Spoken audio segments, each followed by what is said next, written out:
তৃণমূল কংগ্রেস প্রার্থী তার বক্তব্য, যাদবপুরের প্রার্থী তার বক্তব্য আপনারা শুনছিলেন। অনেক কিছু নিয়েই ধোঁয়াশায় আছে, ষড়যন্ত্র দেখছেন তিনি, কিন্তু পুলিশ সূত্রের দাবি এর পেছনে টাকা রয়েছে, টাকার বকরা নিয়েই মূলত গন্ডগোল, আর সেখান থেকেই এই ঘটনা।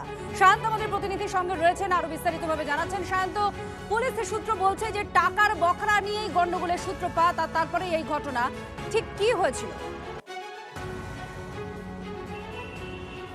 দেখো, পুলিশের তথ্য বলছে গড়িয়ার পাঁচপোতায় একটি জুয়ার থেকে টাকার বকরা নিয়ে গোলমাল এবং তা থেকেই এই হত্যাকাণ্ড।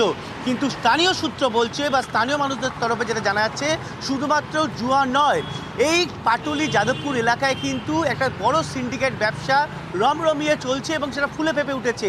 এই টাকার বকরা কার দিকে যাবে? জয়ন্ত ঘোষ যে 99 নম্বর ওয়ার্ডে থাকে, তৃণমূল সক্রিয় কর্মী এবং এলাকায় সিন্ডিকেট ব্যবসায়ী যথেষ্ট প্রভাবশালী। অন্যদিকে রয়েছে এই জিৎ মুখার্জি ওরফে গুড্ডু। দিনের পর দিন এলাকায় জমি দখল, মানুষের বাড়ি দখল, একাধিক অভিযোগ রয়েছে, প্রমোটারিতে একাধিক অভিযোগ রয়েছে। তার সঙ্গে কিন্তু সরাসরি লড়াই এই জয়ন্ত ঘোষের।